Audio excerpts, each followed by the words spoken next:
Well, here I am in my backyard looking at my favorite subjects, the galaxies of Leo and Virgo. Yeah, that 8-day-old moon washes them out just a little bit, but I can still see them and I can see you as we stay star curious today with Stargazer Mark Marquette. Glad that you've all joined us today. You know, the American Space Museum for over 25 years has been celebrating the birth of America's space age right here in Brevard County where it all began. But we also are very much into science, technology, engineering, arts, and math education. And therefore, almost once a month, we bring you some stargazing tips from your own backyard of what to see so that when you go out in your backyard, you see that bright star or the moon up there, what you know a little bit about it. And today I'm going to take you on what I always like doing a spring show about where we are in our part of Earth's orbit around the sun, where we're not looking into our Milky Way galaxy. We are, in effect, looking away from it, sort of like in the rear view mirror of where we came from.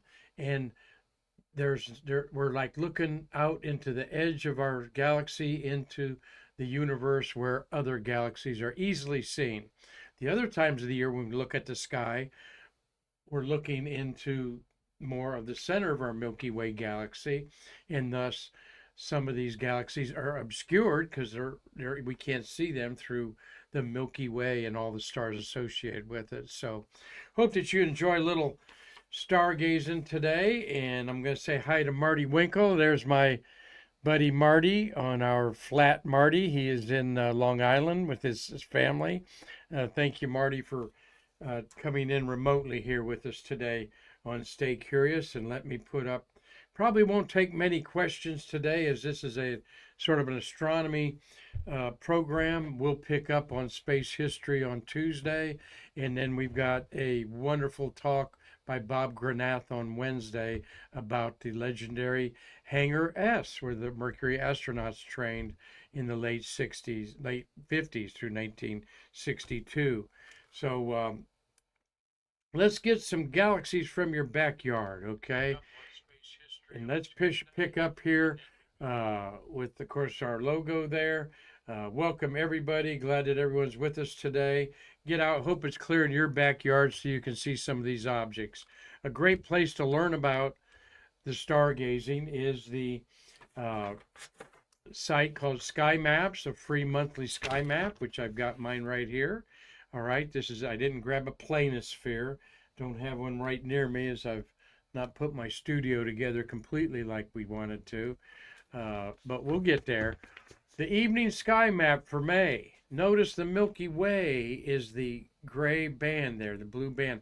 It's all along the horizon, which means we're looking away from the Milky Way into the vast cosmos in the constellations Virgo and Leo and even Hercules a little bit. But this little handy evening sky map gives you everything that's happening. The first quarter moon was yesterday, May 4th, all right? The moon, Mars, and the Beehive cluster were together last night in the sky. And if you notice where the moon was, that star near it was the planet Mars. Well, tonight the moon's 5 days old. 8 days old, all right? And what does that mean to an amateur astronomer? That means the skies are going to start getting a lot of moonshine, and these faint fuzzies we like to see, the galaxies and nebula, will be harder to see under the moonlight, as will a lot of stars under third magnitude will be hidden from view, such as the brightness of the moon's sky, like a veil across the night sky. And then it's going to keep getting closer to full moon, of course, which will be next Tuesday when we celebrate the full moon of May, known universally as the flower moon for obvious reasons. To give you some idea of how astronomers speak, we talk in degrees about the sky.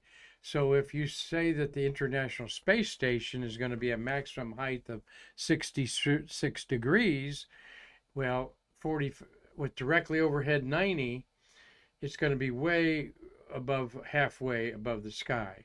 and then it disappears at 31 degrees above latitude. Why does it disappear? Because it's going in the shadow of the Earth, and those solar panels aren't reflecting any more light.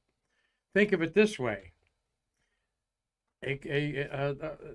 the tried and true, what we all had in grade school here, the protractor. I couldn't even think of the name of it. I haven't seen it in so long.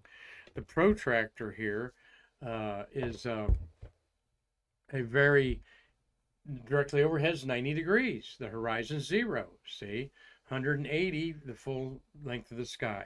So if you put 60 some degrees up there for the ISS, you're going to see here where, yep, it's way up there. So just a way that we talk about things so you can talk and every people have in their mind's eye generally where you're talking about. Also, the brightness of stars. First magnitude is about 20 stars or first magnitude or brighter. On star charts, they're listed as brighter stars, like on our star chart back here, the brightest stars. Let me go back. The brightest stars are the bigger stars here, all right? Arcturus right there. That bright star towards the middle is Arcturus, third brightest star of the sky. So this is, again, to give you an idea of what the sky is going to look at before you go out. Now, about the faintest you can see in your backyard is third magnitude, okay? And this is a logarithmic scale where second magnitude is 2.5 times brighter than third magnitude, see, as it goes. First magnitude is 2.5 times brighter than second, and third magnitude is 6.25 times fainter, I mean to say. Fourth magnitude is 16 times fainter than first magnitude. And then you get a really big drop off on fifth and sixth magnitude stars that you're only going to see if you go to a dark site. And again, the inches, your hands can be used as a measure of sky. If I'm going to say tonight, like this star map says, moon is 3 degrees near Spica tonight. So that's going to be closer than your fingers, stretched arm in the Scout's honor. All right. Your fist is 10 degrees, and the Big Dipper across the top of the dipper is 10 degrees. The handle, I'm talking about the pointer stars above my shoulder, they're 5 degrees. Your 3 fingers will fit in there outstretched. The moon is 8 days old today, so it's 1 day past first quarter, going to gibbous phase, okay? And therefore, when you say anything like the moon is 13 days old, well, the sky, you're not going to see as many things when the moon is 13 days old, a week from Sunday night, than tonight, because that moonshine really does wash out a lot.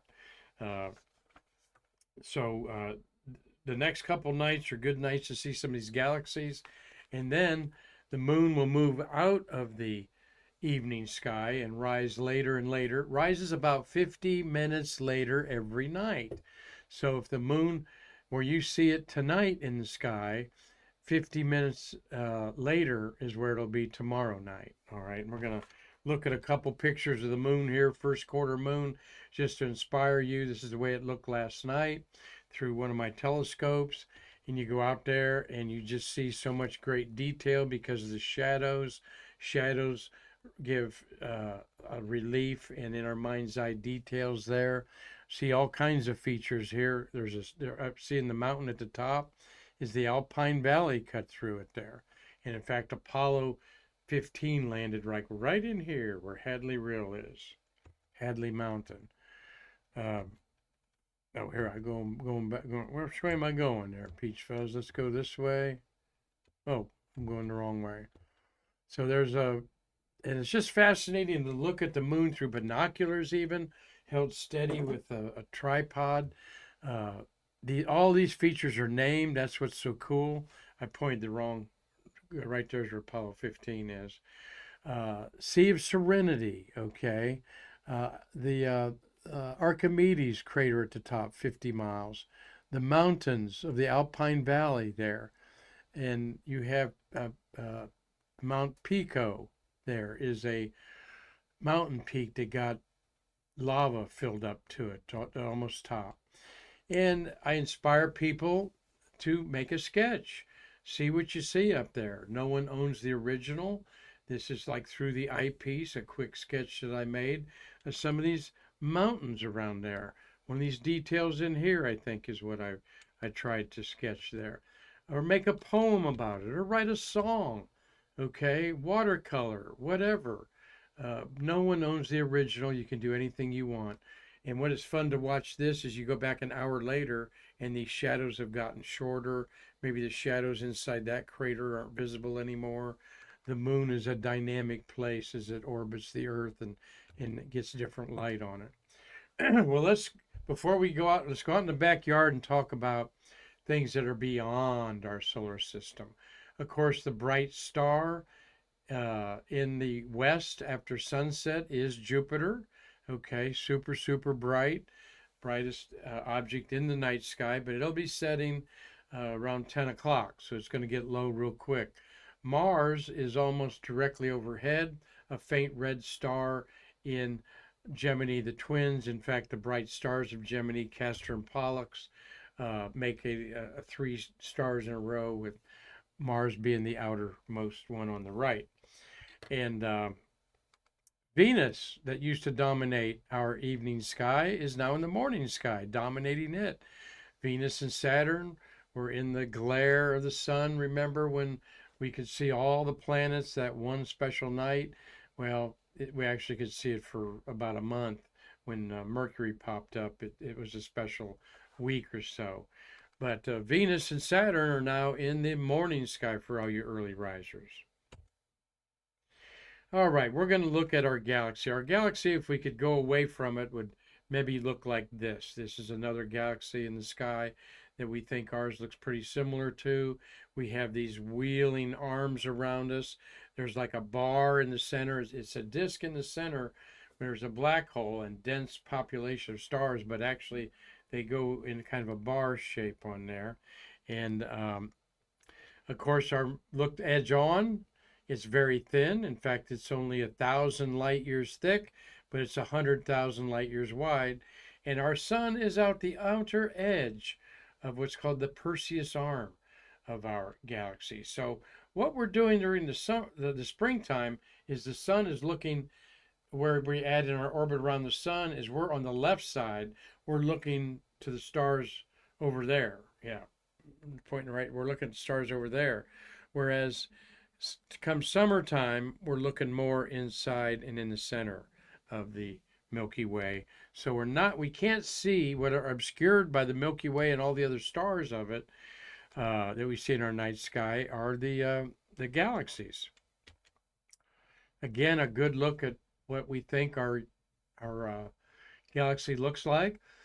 Of course, it being 100,000 miles across, we have never 100,000 light years across, I mean, and a light year being 6 trillion miles. Just to give you an idea where we're at the edge. And we're actually looking out down now, away, all right? And then when we rotate around the sun and we're on the inside track, we'll be looking more at the stars inside. 100,000 light years across, billions and billions of stars. We're not sure how many, 100 billion, 200 billion. The guesses are just those guesses. You've got a galactic disk. There again is where our sun is located, about 30,000 light years from the center, where there's a big bulge. Why does that happen? We don't know. However, we have found out through the Hubble telescope and now the Webb, galaxies are just everywhere. You're going to be blown away when we tell you about galaxies also clustered together like stars. And there's clusters of galaxies. Well, here we are right now in our springtime. There's the Earth, okay? As you see, there's Leo. This would be in the winter, spring, fall, when you've got Aquarius and Capricorn. I couldn't find a more accurate, but it gives you an idea. It's actually showing where the spring stars we're seeing right now are in the daytime, which happens in the fall when Aquarius and Capricorn are there. See the Earth there? Well, now the Earth is over here on this side now, okay, towards Leo and Virgo. And those are it's like a racetrack. I like to tell people, imagine this is an oval racetrack or a round racetrack, and uh, turn one is spring, turn two is summer, turn three is fall, turn four is winter. And as we go around, we're looking up at the grandstands that people waving, and over in the spring are a bunch of colorful uh, people dressed up because it's a flower time, and the constellations of Leo and Virgo and Libra are there. And then we get into turn two, into the back stretch. That's the summer constellations. And then we get into the turn three. Those turn into from fall constellations, turning into turn four into winter on an oval track. And of course, the beautiful Milky Way does hide things that are on the other side of it. This is a big galactic arm. So we talked about using the Big Dipper. It is a universal known, easy to see. You go outside and look to the north, you're going to see the Big Dipper and all of its 4 stars of the dipper part, 3 stars of the handle, almost standing on edge just like this. So you arc those 3 handle stars to Arcturus in the constellation called Bootes the herdsman, but it also looks like a kite. Then you speed on to the star behind me, that's Spica. And that is the brightest star in Virgo, the Virgin. That is a huge area of the sky, as you see there, where there's not many stars. And you look out into Virgo tonight, and the moon is going to be near Spica on Wednesday night, okay? Tonight, it's a little bit up over here in Leo, the lion, near Regulus. Leo is up in this way over here, the next constellation over. All right, let's go. So again, there's the Big Dipper, just part of the big constellation Ursa Major. The bear's upside down. You see his snoot on the left. You arc that handle to Arcturus, speed on to Spica in Virgo there. And Virgo is a lonely, empty region of the sky. And there's how the ancients perceived the constellations. There you see the bear upside down. This is a program called Stellarium. Think of aquarium, but stars. So Star Aquarium, Stellarium, a free download. You can buy an app, so it'll show you where the planets are. I mean, it always shows you where the planets are, but where satellites are is what the app does. So again, our Milky Way galaxy, 110 years ago, we thought the Milky Way galaxy was the entire universe. And then Edwin Hubble, that's right, the Hubble telescope guy, started taking photographs with the 100-inch telescope called Hooker in the mountains near Los Angeles. And the nebula was resolved into stars. And they had to think, wait a minute, we're just one of many star islands in the universe. Aha. They thought there might be a dozen star islands or galaxies in the universe. Now we know that there's a billion is a conservative number. Here again is looking into an area of Virgo, okay, and you see these faint fuzzies right there. That's what we call them, faint fuzzies in these long exposures. You can see these with your binoculars held steady. Those are galaxies. Like they look like little dust balls under your bed. Some have ovals, some round, some more elongated, some hint at some structure to them to the naked eye. But only through photography is their true nature revealed. And we are just one galaxy there in the middle, in the red, of a local galactic group of galaxies. There's the Andromeda Galaxy, okay, 2 million light years away from us. That's the distance, 2 million light years. And we are actually gravitationally bound and going to collapse and crash into each other a billion years from now, maybe. But that's okay. The stars are so far apart, you might not even know it from your backyard if we crashed into another galaxy. But all these objects named there are galaxies in our local group. The size is just so vast. Between the red, where our galaxy is there, and the Andromeda Galaxy, shown to scale, it's a lot bigger than we are, is 2 million light years. And then right in the red is where our local galaxy is, and you got 100 million light years around you, or a billion light years around you. As clusters of galaxies like we're involved with, all these galaxies are gravitationally bound with each other, some 50 galaxies. Then you've got another 50 clusters of super galaxies. The universe is just mind-boggling. Well, again, you can always use the Big Dipper to point to objects. You take the bottom of the Big Dipper and go about 3/5, okay, which is 10 degrees, 30 degrees across the sky. There you are at Regulus, okay? And Regulus is the bright star in Leo the lion. And Leo the lion kind of looks like a lion, okay? It's got its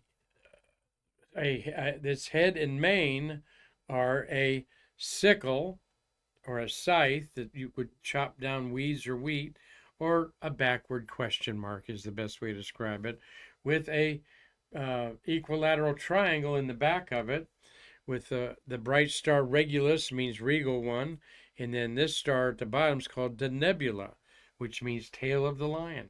So it kind of loosely looks like a dot to dot of a lion there.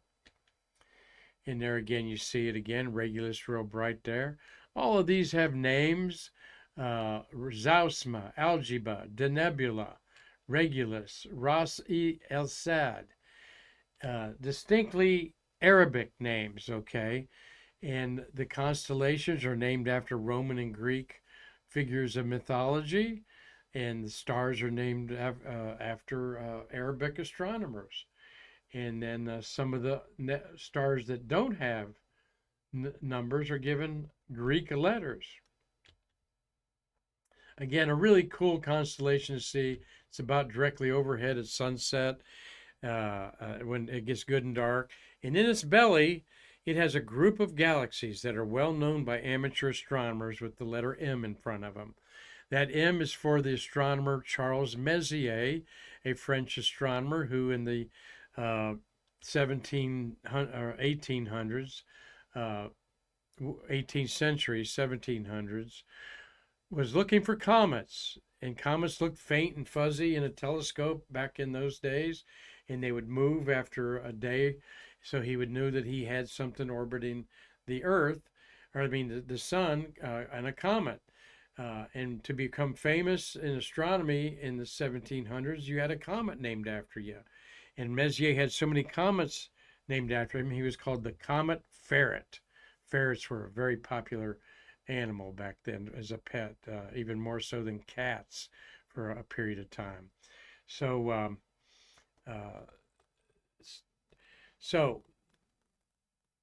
the M objects are the 100 and some objects that Messier cataloged, so he wouldn't keep going back to these and thinking he discovered a comet when they didn't move.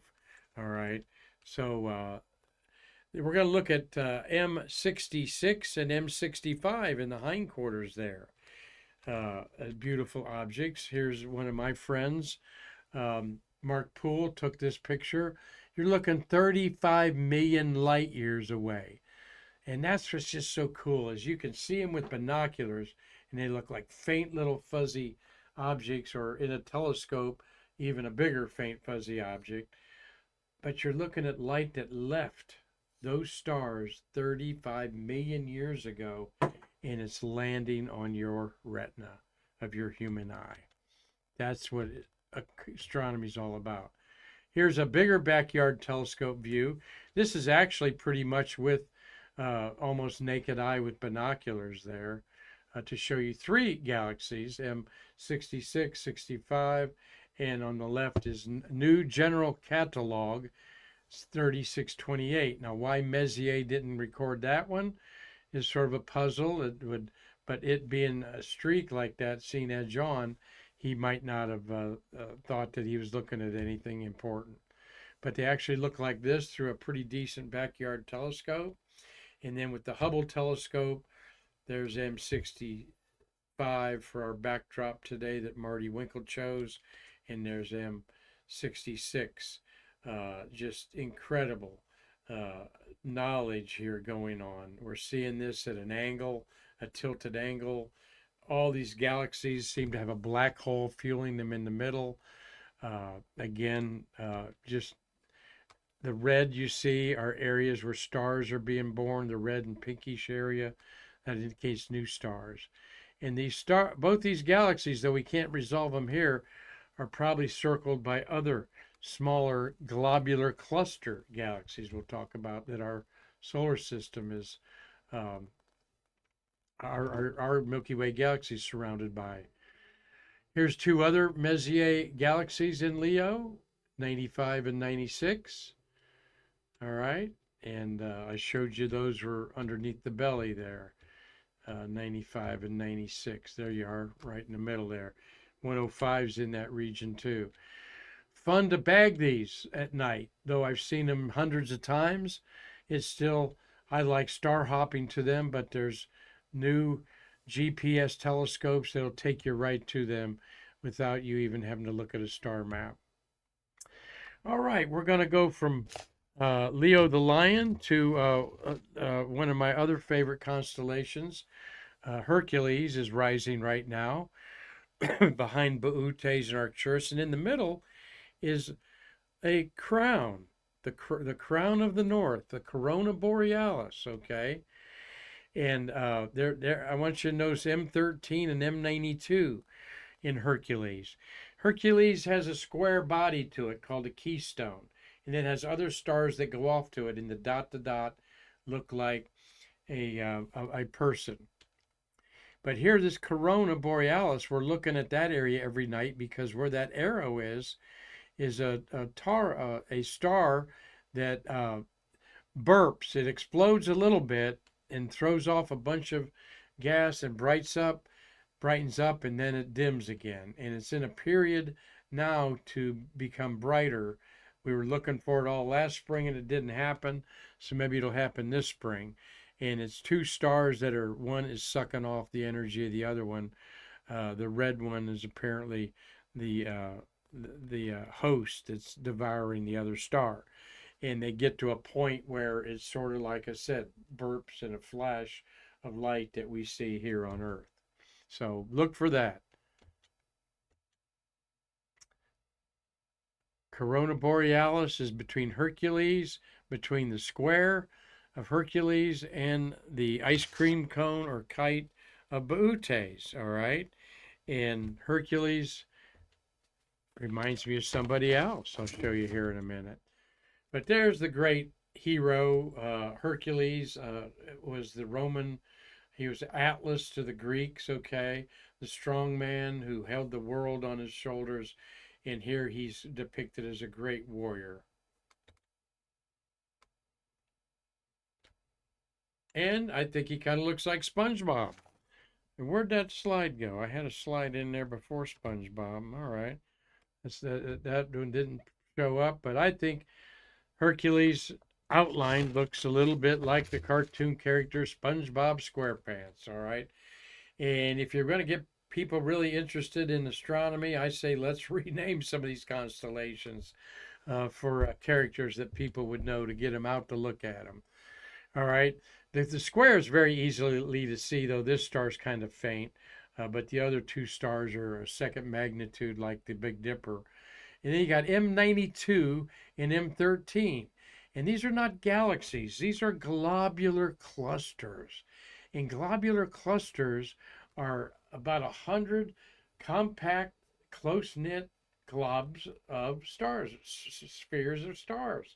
And the puzzling thing is, these are some of the oldest objects around us in the solar system. We think these could be 10 billion years old, while the Milky Way galaxy might only be like 8 or 9 billion years old, or even less.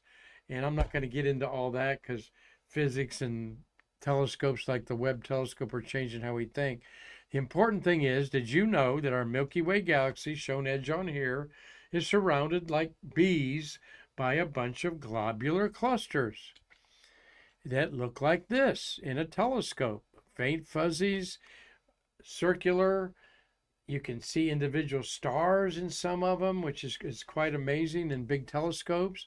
Here's Messier 13, M13, one of the first objects I found right along the edge, outside body of Hercules. And you look for these two stars there. One's red and one's bluish. And right in the middle is the huge globular cluster. This is 100,000 stars or more, all compact together. So here are 6 globular clusters that orbit our Milky Way galaxy like electrons around a nucleus, all right? There's M13 in the middle. They're just astounding to look at. There's M13, highest resolution seen by the Hubble telescope, all right? And now if we were inside orbiting one of these stars, they were pretty sure there's probably all these stars may have planets around them. We've not confirmed any there because they're too far away, but you would see more stars in the sky. It'd be a little bit jumbled. Isn't that gorgeous?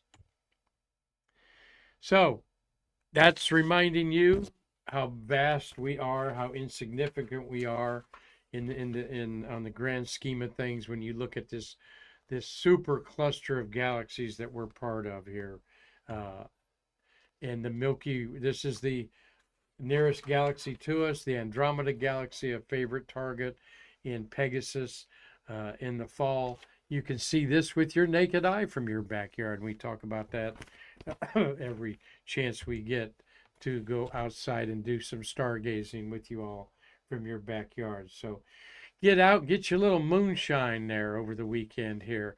Let me see if Marty's on there to say hello to my flat Mark. Marty, you on there? Yeah, I'm on here, Mark. All right, Marty. Good picture. Yeah, that is a handsome guy there, isn't it there? Indeed. Well, let's see who's enjoying this, Marty, while you're enjoying a little vacation. We've got my daughter, Jessie, and my granddaughter's watching today. Big kisses to you all. And Jessie's reminding you to please like and subscribe. And who lives in a pineapple under the sea? And that'd be SpongeBob SquarePants or Hercules in your sky. Gary Gerald, great to see you. Good afternoon to Mitch and Paula in Lake Wales. Dean Babcock, Doug Forrest, Tom Celentano, Carlton Bailey, Robert Law, Mark Fell, and Steve Jokums. Hopes it's clear up there at Fox Lake so you can get outside and do a little stargazing. Dave Stange, Julie Clay, and there's Jackie, alias Chris Callie, saying hello at the beginning of the show. So hope that you all got a little idea about how vast this whole thing is that we call our universe and how significant we are in our little home there, Marty. Hope you enjoyed it, Marty. Marty will be back tomorrow. Yeah, Marcus. It was a great show. I really enjoyed it. I even learned a little bit again. Well, good. That's I appreciate that. And you enjoy your you in a coffee shop in Long Island, huh? I'm in Massachusetts now. Oh, you're in Massachusetts now. Okay. Yeah. Worcester, you said? It's about 3 miles, I think, 5 miles from Vermont. All right. Williamstown. All right. Well, any of you near Marty, text him and say hi to him there. Callie and Celentano are in the area there. So there's Flat Marty for y'all. I'll try to get a color version of him on a stick for y'all tomorrow. So thank you, Carlton Bailey, for watching. And hope that I didn't give a shout out to him, but everybody, we will do some space history tomorrow, only way that we know how to do it here on Stay Curious, the factual way, celebrating the birth of the space age and subsequent things going on in the news tomorrow. A lot of current events tomorrow to talk about. And then we got Bob Granath Wednesday giving you a great show on Hangar S that should have been a national landmark for what all went on there. So thank you all for watching. Tip of the cap to Cliff Watson in Pomona, Australia, whose head this was on. Until next time, that being tomorrow, I'm Mark Marquette saying, stay curious, get outside, get some moonlight and starshine so we can all bridge the space between us. All right, let me get out there.